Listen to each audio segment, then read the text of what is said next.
Olá pessoal, tudo bem?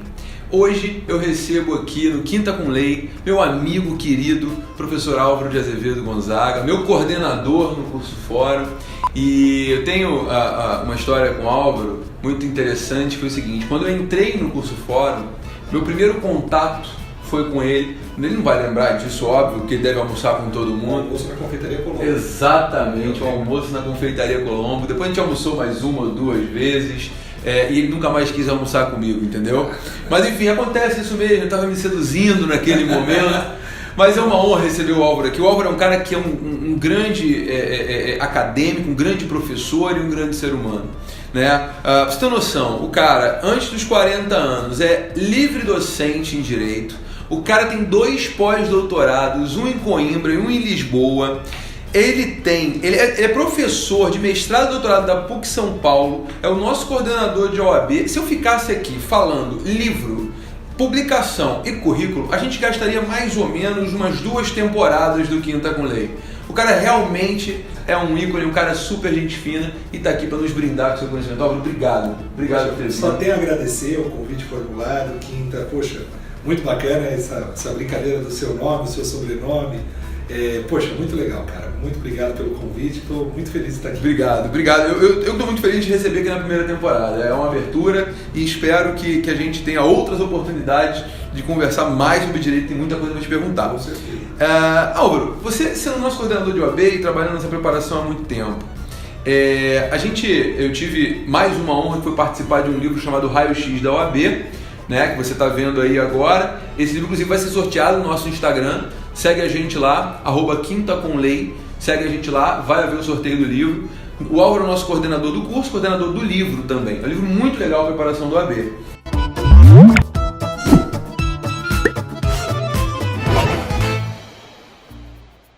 Agora, Álvaro, a discussão é a seguinte: você acha realmente que o exame de ordem é um mal necessário? Na verdade, eu não consigo ver o exame de ordem como um mal. O exame de ordem, ele é bom, ele é certo. O que você pode discutir talvez é um pouco o formato do exame de ordem, se é adequado como o exame de ordem é feito, aí tudo bem, mas que ele tem que existir, que você tem que passar pelo crivo as pessoas, eu não tenho dúvida. Se você pegar, por exemplo, os países que se reputam sério com a advocacia, eles têm exame de ordem. Todos eles. Alemanha, Portugal, Holanda, todos os países têm exame de ordem. Aliás, em Portugal, existe um tratado de reciprocidade com o Brasil e todo mundo se empolga, fala, agora eu vou lá em Portugal então para passar e ser advogado. O estágio é depois que você se forma, por 2 anos. Se você é reprovado, você tem mais uma chance, e se não passar na segunda chance, naquilo que eles chamam de prova de agregação, você não pode mais prestar o exame de ordem. Você não pode mais ser advogado. Então, assim, é necessário existir uma prova que verifique o conhecimento do aluno. Aí você pode falar, mas está certo ou está errada a forma? Aí é outra coisa. Por exemplo, eu discordo, e olha só, eu sou professor de filosofia do direito, mas eu discordo de, na primeira fase, ter 2 questões objetivas de filosofia. Eu penso que filosofia e teoria do direito poderiam ser matérias absorvidas na segunda fase, como hermenêutica jurídica. Então, por exemplo, em direito tributário, fazer uma questão sobre interpretação de aplicação da lei no tempo. Em direito constitucional, fazer uma questão sobre o fenômeno da repristinação de uma lei que o ordenamento jurídico não permite. Sobre direito penal, falar do princípio da lei benéfica que vai beneficiar o réu, se pode ou não aplicar. Ou seja, você tem, dentro das matérias dogmáticas, aderência da teoria do direito e da própria filosofia, que daria para você fazer questões dessa natureza. Então, assim, isso falando no particular filosofia, penso que ética profissional deveria retomar a quantidade de questões, não deveria ter, para quem não sabe, está nos acompanhando, a disciplina ética profissional ela corresponde a 10% da prova. São 80 questões, 8 são de ética. Antes eram 12. Eu voltaria às 12 questões, trabalhando 15% de ética profissional, porque é o que você precisa saber. O advogado tem que conhecer os direitos dele, os deveres dele e quando ele pode atuar. Isso é o mínimo. E você deve pedir isso com muita força, sem prescindir de tantas outras matérias. Talvez voltar para o modelo que existisse, que eram 10 matérias, fosse razoável. Tributário, penal, civil, administrativo. Agora, existem matérias de difusos e coletivos, você poderia colocar num bloco ao invés de 2, 2, 2. Já coloca difusos e coletivos, aí seria uma matéria. Voltar para 100 questões, permanecer as 7 áreas de concentração. Eu penso que deve existir 7 áreas de concentração: penal, tributário, civil, trabalhista, empresarial, enfim, aí as outras 2 que eu esqueci. Mas enfim, são 7 áreas de constitucional, né? Você não falou? Constitucional e empresarial, eu falei? Falou em administrativo. Administrativo, isso. Então, são matérias que, enfim, são mais fortes, então elas têm que ser exigidas, eu não tenho dúvida disso. Mas dizer que não deveria ter o exame de ordem, aí seria muito arriscado, muito temerário fazer essa afirmação. Inclusive, eu acho que o aluno que passa por esse filtro, ele chega no mercado mais preparado tecnicamente, ele estuda mais. Sim, eu não tenho dúvida. Eu vou tomar, assim, dificilmente eu falo da minha história, da minha vida, mas quando eu me preparei para o exame de ordem, eu não queria fazer curso preparatório. Eu falei, acho que eu consigo passar sem fazer o curso preparatório. À época o exame era bem mais fácil, era meu juízo. Aí eu falei, não vou fazer. Mas eu ganhei uma bolsa no curso preparatório. E quando eu fui, eu falei, vai ser uma ótima oportunidade para eu organizar o meu conhecimento, para eu me estruturar no saber e ficar mais solidificado para poder até advogar. E confesso que valeu muito a pena fazer essa preparação. Eu tenho 2 curiosidades interessantes sobre o que você falou. Voltando de ordem cronológica para ficar interessante, com relação à advocacia portuguesa, você sabe que por esse tratado de reciprocidade, você tira a carteira aqui, você consegue validar lá se você passar aqui. Isso. Né? Eu tive alguns alunos, não foi um só não, foram alguns alunos que eles terminavam o curso de Direito lá, eles pegavam um avião, vinham para o Brasil, faziam a prova de primeira fase e ficavam aqui 5 semanas até a segunda, faziam a segunda prova, passavam, iam embora, voltavam, só pegavam o certificado de aprovação, a carteira e validavam lá. Então, para não passar por essa dificuldade toda que é lá em Portugal. Talvez eles tenham a exigência do estágio ou eles já tivessem cumprido o estágio para vir.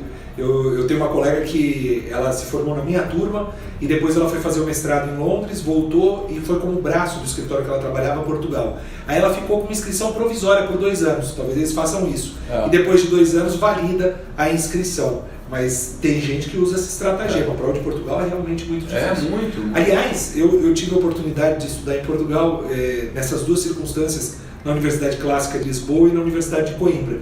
E lá, eu fiquei sabendo, por intermédio de uma série de professores, que o melhor ensino europeu, no ensino médio, para a molecada e também universitário, é o português, ranqueado. É mesmo? E eles estavam criticando isso porque falam, tem um fetiche, né, pelo estudo na Alemanha, que é fantástico, filósofos, teóricos do direito, mas Portugal tem uma robustez teórica muito grande e ótimos desempenhos, resultados nos rankings europeus. Então é muito bacana. Portugal, a gente tem que ter a Itália também é dificílimo passar na prova da OAB. Eu tenho um cliente que é advogado italiano e ele falou que é dificílimo. Você se forma, você tem que arrumar alguém para ser o seu preceptor.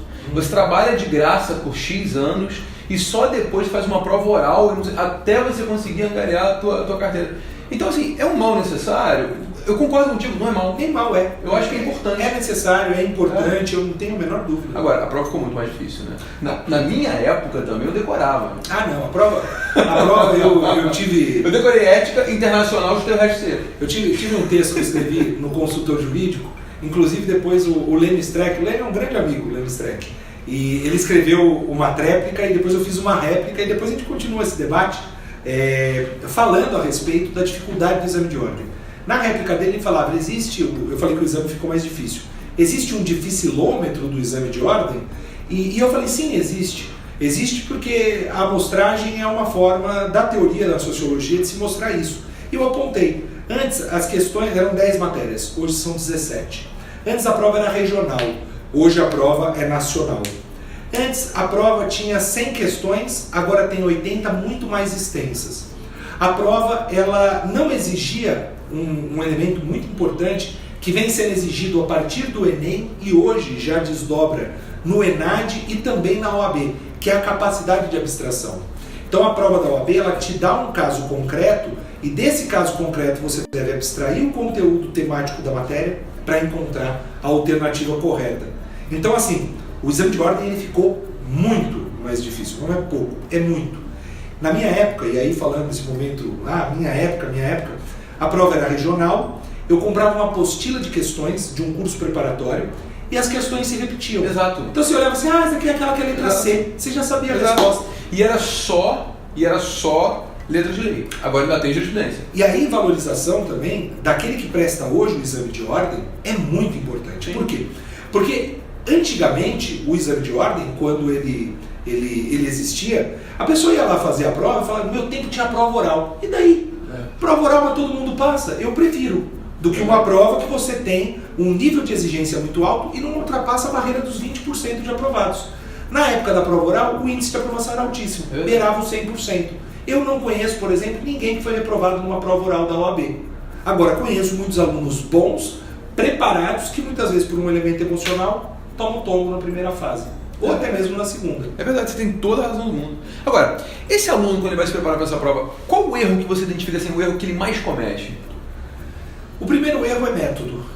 Eu penso que aí, sem querer ser irreverente nem brincar com o nome da editora do nosso livro, do Raio X da OAB, método é a principal coisa que falta. Porque às vezes o conteúdo não é tão relevante. É lógico, precisa ter o conteúdo, evidente, mas assim, o conteúdo ele consegue achar em vários lugares. Mas sem método, ele não consegue estudar da maneira adequada. Então, o que ele precisa? Ele precisa de um professor, de um grupo de professores ou de uma equipe que monte esse método. Daí a importância, por exemplo, do nosso livro. Nosso livro tem um método. Qual que é o método? Você precisa saber. A gente fez um resumo da matéria. Você precisa ler. A gente vai lá, o que é o dispositivo legal que ele tem que ler, o artigo de lei. Aí depois vem o X da questão. O para ir mais longe. Uma súmula, uma jurisprudência. Aí vem o X da questão. A gente comenta as provas para o sujeito ver como é que é a aplicabilidade disso. Isso é o método. Outro, lá no curso fórum, modular o nosso estudo. A gente separa dias de estudo organizadamente por incidência e pela predileção da matéria que você vai prestar na segunda fase.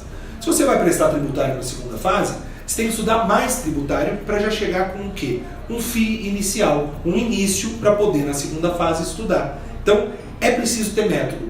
Não é aquela coisa do apenas uma aula chapada, estourada, que fica o professor falando, e pode ser um ótimo professor, um brilhante orador, mas sem o método fica uma coisa solta. E esse solto é o que faz com que o aluno muitas vezes tenha dificuldade. Em especial, e aí a gente pode falar por uma questão geracional. Sim. As gerações dos jovens que hoje aparecem, a geração Y, a geração W, a geração seja ela qual for, são jovens com muito conteúdo, mas com pouca organização, sem norte. E essa falta de norte é importante, aí você vai colocando norte. E ele vai aprendendo a o quê? A protagonizar o seu próprio estudo. A partir do momento que você protagoniza o seu próprio estudo, você consegue brilhar em várias frentes. Estudando para pós-graduação, virando professor, se organizando. Isso é fantástico. Aliás, eu até faço isso quando eu dou aula de ética, no artigo 34, que é de infrações disciplinares, lá eu comento exatamente isso. Se você aprender a ler o dispositivo legal como pensa o examinador, você ganha uma força para poder entender como é a prova. E você passa para o outro lado e volta para fazer a prova. Então é algo muito importante o método. Então o grande erro do aluno, falta de método, falta de organização, consequentemente, e alguns é o conhecimento mesmo, que é parco, ele não tem conhecimento. Acontece, né? Acontece. Agora, falando de um assunto muito, muito interessante, como professor de filosofia, você acha que há no direito um vazio na formação? Assim? Você acha que as faculdades entregam a filosofia do direito, ou a filosofia de um modo geral, para o aluno de uma forma satisfatória? Então, aí é uma discussão muito habitual. Eu leciono filosofia do direito, eu leciono na turma de mestrado e doutorado, já lecionei na turma da graduação. Na turma da graduação, em regra, eu percebo assim: a matéria filosofia é posta na sexta-feira à noite, segundo horário. A matéria de filosofia é posta na segunda-feira de manhã, primeiro horário. Horários absolutamente antifilosóficos. Porque na sexta-feira, segundo horário, é antifilosófico. Você não quer ficar ali. Se você quer filosofar, é com um copo de cerveja. E aí isso é antifilosófico também. A rigor, para um critério teórico e organizado, não tem condições. Então, o posicionamento da aula. Depois, o posicionamento da matéria na grade horária. Então você tem filosofia do primeiro ao quinto ano. Aí você coloca no primeiro ano, está muito cru o estudante. No segundo, também. Se coloca no final, o desinteresse é muito grande. Por quê? Porque ele já entrou na faculdade, já começou a ver dogmática jurídica, já está com sangue nos olhos, aí ele fala, não, é agora que eu vou tributarista, vou ser um administrativista, um criminalista. Quando você vem com filosofia, ele fala, isso daí é a discussão do sexo dos anjos. E ele não consegue compreender a grandiosidade disso. Eu vou dar um exemplo de uma matéria que eu leciono na PUC São Paulo. A PUC São Paulo tem matérias optativas e ela consegue ser pioneira em algumas coisas. Direito de cinema, direito de teatro, essas não são matérias que eu leciono. Direito de gênero. E eu tenho uma matéria que eu peguei um modelo norte-americano para inspirar, chamado Seminário de Pesquisa em Humanidades. Então eu pego debates de textos, a partir disso um pretexto de discutir temas mais amplos da área da filosofia. Os alunos saem com um resultado muito positivo. Aliás, muitos depois ingressam no pós-graduação. Onde eu percebo, então, dentro da formação, a deficiência? Primeiro, você começa a relegar essas matérias a uma grade periférica. Reduzir a carga horária dessas matérias. E o desestímulo da pessoa a despertar a capacidade reflexiva. A minha abertura do curso de filosofia na graduação é sempre uma provocação. Eu digo que o homem tem 3 atos. Ele imita, ele repete e ele reflete. Imitar, com 5 anos você imita. Teu pai é corintiano, você é corintiano. Tua mãe é não sei o quê, é dona de casa, você brinca de casinha. Tua mãe trabalha, você brinca de dupla jornada. Com 12 anos você repete. Você tem um professor de história comunista, você é comunista. Você tem um professor de história mais conservador, você é conservador. Você repete. E a reflexão, você é convidado lá para os 16 anos. E essa é a dificuldade. A reflexão. As pessoas elas não querem refletir, por quê? A reflexão coloca num ponto de contato de desconforto. É exatamente esse o problema da filosofia. Você tem um ponto de contato desconfortável. E aí é que está o problema. Então, hoje, as faculdades de Direito não querem ter desconforto sequer com a grade horária. Imagina com uma disciplina que desperta uma inquietação no estudante. Então, elas relegam filosofia como matéria subsidiária. Muitos professores de outras matérias dando filosofia. O sujeito que dá tributário da filosofia. Eu não me sinto habilitado para dar tributário. Eu não me sinto habilitado para dar filosofia. Pois é, mas quando contrata professor é professor de tudo, vai ter que dar filosofia. E o sujeito mergulha nisso e não sabe nem direito como fazer. Aí ele fica entrando em fórmulas de repetição. Ou seja, o professor que ensina é aquele que repete e não aquele que reflete. Como você consegue despertar o espírito crítico num estudante de direito? Não consegue. Não consegue. Dificílimo. Muito bom. Agora, Álvaro, uma pergunta minha, né? Como aluno de deontologia de ética profissional. A gente está vivendo um momento de modernidade, né? Primeiro foi o boom das fintechs, as empresas de tecnologia relativas a finanças, e agora a gente está vendo o crescimento das law techs, sobretudo com a força da IBM, com o Watson, que é o computador de inteligência artificial da IBM.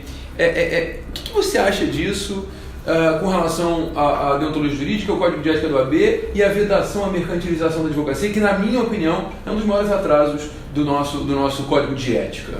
Eu tenho resistências ao desenvolvimento da tecnologia, porque todo o quadro evolutivo é também involutivo. A gente precisa ter claro isso. Então a minha leitura é que a tecnologia ela traz evoluções, mas involuções. Por quê? Porque o quadro que nós temos hoje de profissionais da advocacia são profissionais que conseguem refletir, são o que? Os juristas, repetir e imitar. Então, esses que fazem imitação e repetição precisam ter um espaço, primeira coisa. Se você traz a tecnologia, você não consegue absorver no mercado de trabalho todas as pessoas, gerando desemprego por conta da tecnologia. Eu me lembro, no começo do século, no começo desse milênio, os professores na faculdade de Direito diziam: o dia que um computador substituir um juiz, o direito está fadado ao seu fim. Eu não quero também colocar essa frase escatológica, o direito vai acabar. Mas a gente precisa ter cuidado. A gente precisa ter cuidado para não tirar da relação de análise jurídica o motivo do direito, que é o ser humano.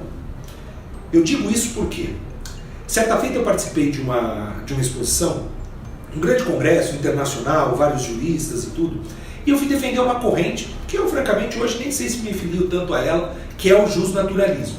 Mas é uma corrente que leva em consideração o homem, o ser, a dignidade. E o sujeito foi defender a teoria dos sistemas, muito legal, a fala fantástica, input, output, falou, e desqualificou toda a teoria que eu estava ali para defender. Aí terminou a fala dele e falei assim: olha, eu quero parabenizar o expositor, dizer que eu realmente aprendi muito com o que foi dito, e a mim sobrou muito pouca coisa para falar, que é a pessoa humana. Eu vou falar então disso, a gente está falando de direito, você falou de tudo do direito, e faltou só a pessoa humana. Eu vou falar um pouquinho dela, e fiz minha fala a partir da pessoa humana. Quando a gente começa a ver a Lautec, a gente começa a ver toda essa tecnologia dentro do direito, eu acredito que isso venha para somar, mas não pode vir para excluir. Então, o grande perigo que a gente corre é de não é mercantilizar, mas por exclusão centralizar. Então isso é muito perigoso. Outro, a gente excluindo e colocando a tecnologia afasta do campo de análise o que existe de mais importante do direito, que é a pessoa. Então, as tecnologias elas devem vir para contribuir, mas essa inteligência artificial para trazer melhoras. Te dou um exemplo, a tecnologia a serviço do direito, mas de uma maneira equivocada. O Conselho Nacional de Justiça ele organiza um relatório chamado Justiça em Números. O que é o relatório Justiça em Números? Ele traz dados específicos sobre a justiça brasileira. Mas esses dados não revelam qualidade, e sim quantidade, o que é péssimo. Então, você usa a tecnologia para numerar o direito e você novamente afasta a pessoa do campo de análise. Então, eu sou favorável ao desenvolvimento tecnológico, mas sempre vendo quais as involuções que ele pode trazer nesse aparente quadro evolucionário. Basicamente é assim que eu leio a situação. Pô, é isso aí, é um filósofo, né? É um filósofo, é isso. Eu não sei, eu confesso que ainda tenho muitas dúvidas. Eu não tenho nenhuma certeza sobre o assunto. Então, eu estou compartilhando. Eu acho que é uma realidade que a gente tem que enfrentar. Eu acho que o profissional do direito ele vai ter que se adaptar a essa nova realidade, né? Que sem sombra de dúvidas um robô ele é mais eficiente numa pesquisa jurisprudencial do que uma pessoa. Agora, será que isso vai acabar com a beleza do direito, que é o trabalho artesanal? Será que essa beleza já não acabou? Essa é uma outra pergunta. Tem um colega meu, Márcio Pugliese, ele é formado em física, engenharia, direito, psicologia, um grande professor, participou de todas as minhas bancas de mestrado, doutorado, livre docência, um gênio. Ele dá uma matéria no mestrado, no doutorado, chamado Big Data. E ele mostra a randomização, a tecnologia para melhoria do direito. Esses robôs, eles fazem o quê? Eles fazem uma pesquisa jurisprudencial e eles vão ter os elementos para poder varrer.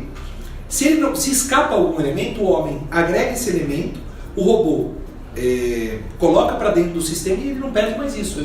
Então é acumulado, é uma coisa, não tem declínio, só tem... Enfim. É muito bom, é uma novidade muito grande. O papo tá bom, mas tem que ir para a segunda parte do nosso programa. Agora é a hora do tic-tac.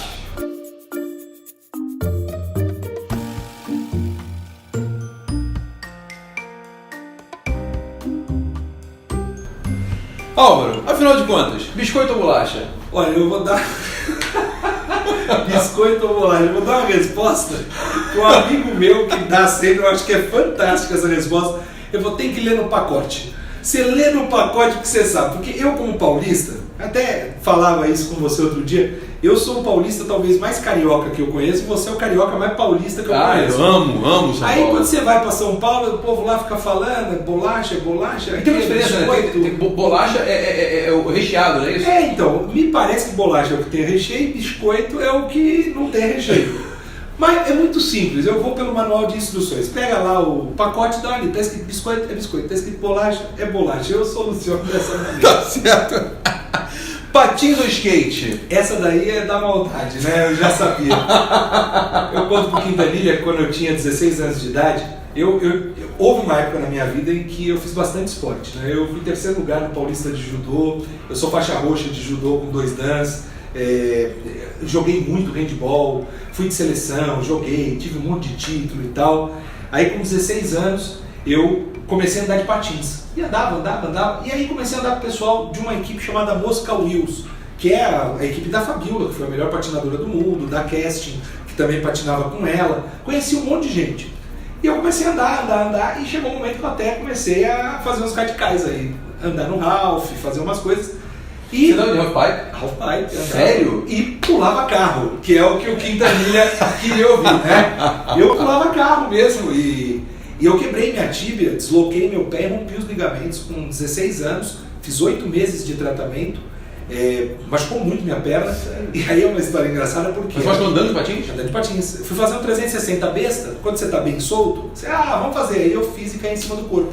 O peso do meu corpo quebrou a tíbia, desceu até o fim, deslocou o pé e rompeu os ligamentos. Nossa! Aí eu caí, na hora já veio uma bola roxa. Aí deslocou o pé, aí recolocou, cicatrizou tudo lá e tal, e fechou. Bom. E aí, você nunca mais andou de patins, óbvio?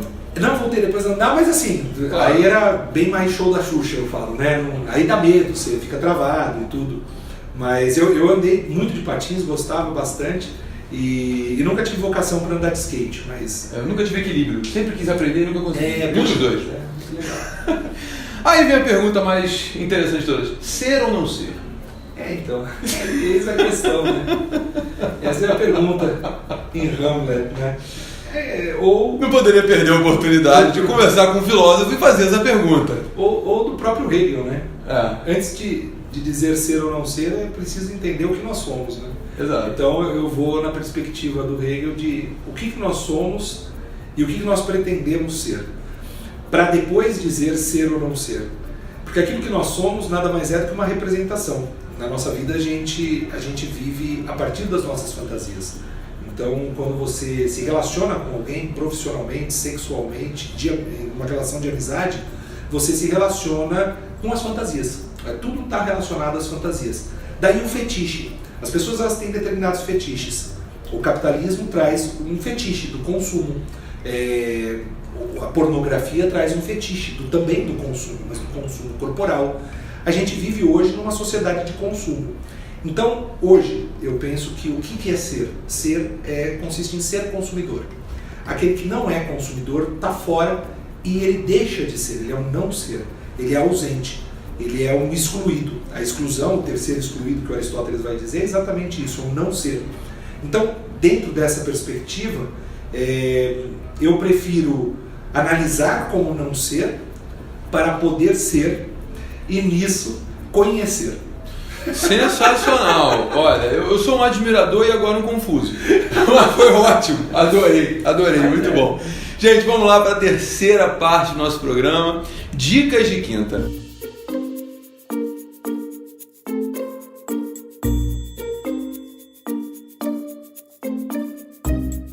O Álvaro vai falar pra gente 5 dicas fundamentais para você ser aprovado no exame de ordem. Manda ver, Álvaro. 5 dicas para a OAB. Bom, a primeira grande dica é geral da OAB ou de ética profissional? Geral. Para passar na OAB, o que o cara precisa? Então, a primeira coisa é ter um método de estudo organizado. Aí eu já digo que precisa ter o raio-x da OAB, que é o livro certo que ele vai ter que estudar. A segunda coisa, se for buscar um curso preparatório, ele tem que buscar um curso preparatório que exista um planejamento mínimo de estudo, que não seja só videoaula. Porque videoaula você pode consumir dentro dessa sociedade de consumo qualquer coisa. Mas precisa ter um plano de estudo. Lógico, eu aqui tenho que defender aquilo que eu acredito. Eu acredito nos professores que coordeno, no curso que coordeno, aonde leciono. Eu posso dizer que hoje, com 38 anos, em cursos preparatórios, assim, de idade, não dando aula em curso preparatório, mas com 38 anos de idade, eu já passei pelos maiores e aqueles que se reputam os melhores cursos preparatórios. E eu tenho certeza que o melhor curso preparatório é o curso que eu estou hoje, e não porque eu estou hoje, mas pelo time que está lá hoje, que é o Curso Fórum. São professores todos muito gabaritados, que entendem a necessidade desse planejamento de estudo. Então é isso. Terceiro, o controle emocional parece clichê, mas é necessário. Só que o controle emocional está relacionado com o modo como você lê a prova. Então é encarar a OAB como um obstáculo e não como uma barreira. Para mim, barreira e obstáculo são coisas muito distintas. A barreira é uma limitação da passagem para a possibilidade do sucesso. Enquanto o obstáculo é um elemento que existe na sua frente, que você pode até tropeçar nele ou não, mas você ultrapassa.